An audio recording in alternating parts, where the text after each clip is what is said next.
संतोष बघेल जी, आपका हमारे चैनल अटल टीवी पे बहुत बहुत स्वागत है।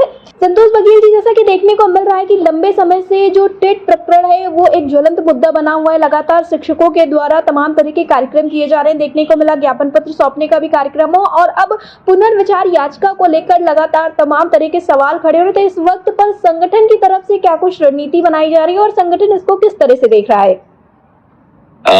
नमस्कार, मैं संतोष सिंह बघेल लीगल ग्रुप से बोल रहा हूँ।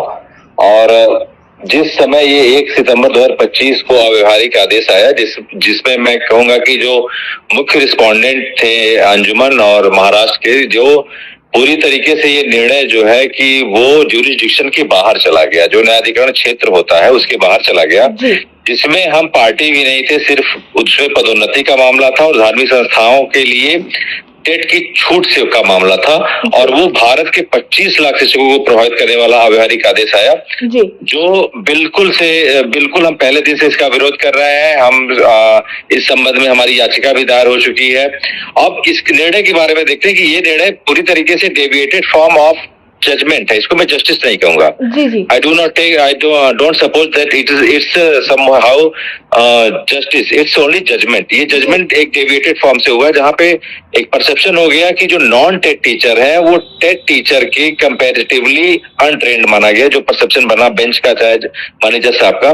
अब इसका जो ग्राउंड बना हुआ है कि जो भी 29 जुलाई 2011 के पहले के नियुक्त शिक्षक हैं, उन सभी की भर्तियां जो भारत सरकार की राष्ट्रीय संस्था है, जो सभी बेसिक भर्तियों के नियमन हर्ता को सुनिश्चित करती है, एनसीटी जो कहते हैं national council of teacher education, उन्हीं के माध्यम से ये सारी भर्तियां होती हैं। और उसके पहले जो भी भर्तियां हुई हैं उनके ही मानक से हुई हैं और वो 2001 की बेसिक शिक्षा नियमावली से हुई हैं। और उस समय के लिए जो भी अध्यारोपित अर्हताएं थी, योग्यताएं थी, उनको संतृप्त करते हुए तत्कालीन सापेक्षिक जो अभ्यर्थी थे विज्ञापन के सापेक्ष अर्हता पूरा करके उसको संतृप्त किया। पहली बात तो ये मैं बता दूं।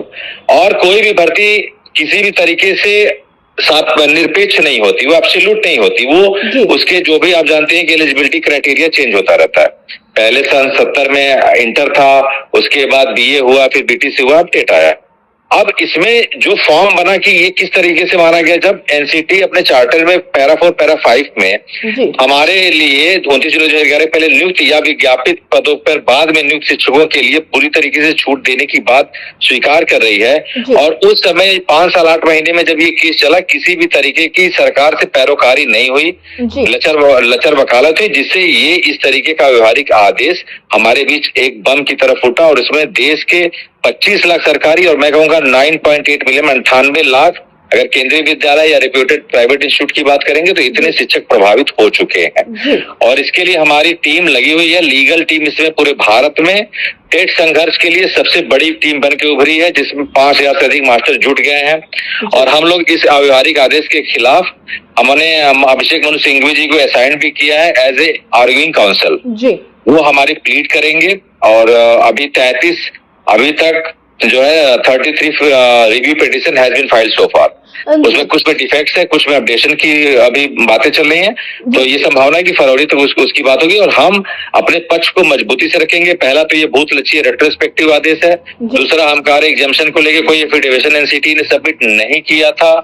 और तीसरा, हम पार्टी नहीं थे, we have been not even notified whether we are not the party, we are not the respondent, whatever the case that has been undergone procedure, the order that has been maintained on 1st September 2025. So we are not, how can we affected for this order? हम party नहीं थे madam, बहुत साफ है, it's crystal clear matter. जी तो हम जी संतोष जी, इसमें ये भी तो देखने को मिला जब ये प्रकरण आया, जब सुप्रीम कोर्ट की तरफ से फैसला लिया गया, उसके बाद फिर राज्य सरकारों की तरफ से तो शिक्षकों का साथ देने की बात कही गई थी। राज्य सरकार आप लोगों के साथ खड़ी हुई नजर आई थी, तो उससे क्या कुछ प्रभाव पड़ता हुआ नजर आया? जी, पहले तो मैं अपने उत्तर प्रदेश सरकार के माननीय यशस्वी मुख्यमंत्री योगी जी को बहुत बधाई करूंगा कि इस आदेश के आने के 15 दिन के अंदर 16 सितंबर को उन्होंने पुनर्विचार याचिका दाखिल कर दी। और शिक्षकों को ये बहुत बड़ी राहत है, क्योंकि सिर्फ उत्तर प्रदेश में 2,60,000 अध्यापक इससे प्रभावित हैं और पूरे भारत में संख्या ज्यादा है, 2,25 लाख के आसपास है। लेकिन इसमें जो राज्य सरकारें गई हैं उसमें जो हम भी संगठन भी गया है, राज्य सरकारें भी गई हैं। और हमारा ये है कि हम इस निर्णय के खिलाफ जो हमारी पैरोकारी हो वो मजबूती से हो। जी। हमारे आदरणीय विधायक जी देवेंद्र प्रताप सिंह जी, जिन्होंने सबसे पहले इस चीज को नोटिस किया, जो गोरखपुर से विधान परिषद शिक्षक नेता है, जी। उन्होंने सबसे पहले योगी जी से बात की, इस मुद्दे का उनके समक्ष इस मुद्दे को रखा और योगी जी ने पुनर्विचार याचिका के लिए जो है कि अपने जो भी AOR है अंकित गोयल जी, ऐश्वर्या भाटी जी, उनको बोला और वो सबमिट हुआ। हमें पूरा विश्वास है, सरकार भी हमारे साथ है, लेकिन इसमें बात कहाँ से आती है, इसमें जो केंद्र सरकार है उसके इनिशिएटिव ही मैटर करता है। अब कैसे मैटर करता है, जब भी रिव्यू पिटीशन में अभी जुडिशियल क्रॉसओवर केंद्र सरकार नहीं करेगी क्योंकि मामला रिव्यू में है, और रिव्यू में जब हमारी सुनवाई होगी तो एनसीटी को डायरेक्टिव जाएगा, वो हमारे एग्जाम्पशन के पक्ष में एफिडेविशन जब सबमिट करेगा, सरकार उसी राहत की बात कर रही है। माननीय धर्मेंद्र प्रधान जी से भी हमारी जो प्रतिनिधिमंडल की वार्ता हुई उसमें उन्होंने यही कहा कि हम आपको जो है कि कानूनी रास्ते से जो आपके समक्ष जो आपके अनुकूल जो भी चीजें हैं हम उससे मदद करेंगे। जो भी स्पष्ट एनसीटी का चार्टर है, अगर उसमें आपके एग्जाम्पशन की बात है तो हम उसको टाइमली मीन टाइम तो हम अगर हमको डायरेक्टिव मिलता है सुप्रीम कोर्ट से रिव्यू के अकॉर्डिंगली तो हम उसमें जरूर आपके पक्ष में रखेंगे। जी संतोष बघेल जी, इस पूरे मामले के निस्तारण के लिए लगातार प्रयास किया जा रहा है। आपने बताया कि जो लीगल टीम है उसकी तरफ से हर एक संभव प्रयास किए जा रहे हैं। आगे के लिए आप लोगों ने क्या रणनीति सोच के रखी है, किस तरह से मुलाकातें होंगी, किस तरह से आगे के कार्यक्रम होंगे जिससे कि जल्द से जल्द एक उचित हल निकल सके, या यूं कहे कि शिक्षकों के साथ इंसाफ हो सके? जी बिल्कुल, बहुत आपने सही लाइन बोला, शिक्षकों के साथ इंसाफ, क्योंकि ये बिल्कुल उन शिक्षकों के साथ नाइंसाफी है जो उस समय के लिए विज्ञापन हर्ता को संतृप्त करके भर्ती हुए। अब आप बताइए, आज से 20 साल बाद अगर कोई दूसरी हर्ता आ जाएगी तो क्या आज के शिक्षक इनकम्पिटेंट माने जाएंगे? नहीं माने जाएंगे।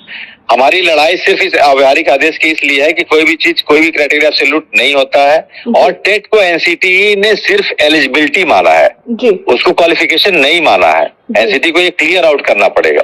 तो आप उस आधार पे इन शिक्षकों के साथ अहित नहीं कर सकते। सरकार को मजबूत पैरवी करनी होगी। हमारा जो लीगल टीम है, मैं बता दूं, ये लीगल टीम इस आदेश आने के बाद इसका फॉर्मेशन हो, और ये लीगल टीम आम शिक्षकों की टीम है जिसमें वो अपने लिए विधायी प्रयासों को कार्य रूप देने के लिए संगठित हुए हैं, और ये लीगल टीम उनके सहयोग से इस मामले को पुरजोर तरीके से रखने के लिए भारत के संवैधानिक जो विश्लेषक, सबसे अच्छे विश्लेषण करता है अभिषेक मनु सिंघवी जी, उनको हम लोगों ने हायर किया है, और हम पूरी तरीके से आश्वस्त हैं कि वो हमारे तथ्यों को बिल्कुल विश्लेषण के साथ, बिल्कुल व्यवहारिकता के साथ और बिल्कुल प्रवीणता के साथ जब बेंच में रखेंगे तो बेंच को हमारी बात सुननी चाहिए, क्योंकि हम किसी भी अतार्किक बिंदुओं पर नहीं जा रहे हैं। हम तार्किक बिंदुओं पर जा रहे हैं कि हमारा जो हमारे साथ जो गलत हुआ है उसके साथ माननीय जज साहब न्याय करें, और देश के इतने 25 लाख शिक्षकों को उनकी आजीविका, ये पहली बार हुआ है मैडम, कर्मचारी शिक्षक कर्मचारी इतिहास में पहली बार हुआ है। मैं बहुत साफ कहना चाहूंगा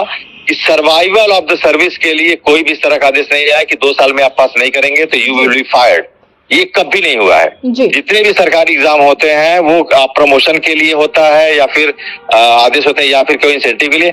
कभी सेवा में बने रहने के लिए, जो 20 साल की सर्विस कर चुका है उसको सेवा में बने रहने के लिए, है ना, for being survival of service no any compulsion should be applied on. कोई भी कंपल्सन इस तरह का नहीं लगाया जा सकता कि आप नहीं लिखे तो आपको निकाल दिया जाए। तो इसीलिए हम लोग अपने टीम के साथ उनको सिंघवी जी किया, और हम अभी हम दिल्ली भी गए थे, सारे काउंसिल से बात हुई, और खुद भी इस केस को बहुत नजदीकी से देख रहे हैं। सारे इंटरप्रिटेशन हम लोगों ने देखे हैं, कहाँ हमारे पास लीगल ग्राउंड है जहां पर हम काउंटर कर सकते हैं। हम उस बिंदु पे जाएंगे, और हमें निश्चित रूप से सरकार पे भरोसा है और अपने देश के मौलिक अधिकारों के रक्षक सर्वोच्च न्यायालय पे पूरा भरोसा है कि वो कभी एक इंसान के साथ आज तक अन्याय नहीं हुआ है, तो 25 लाख परिवारों के साथ अन्याय नहीं हो सकता। जी संतोष बघेल जी, टीवी से जुड़ने के लिए बहुत बहुत धन्यवाद।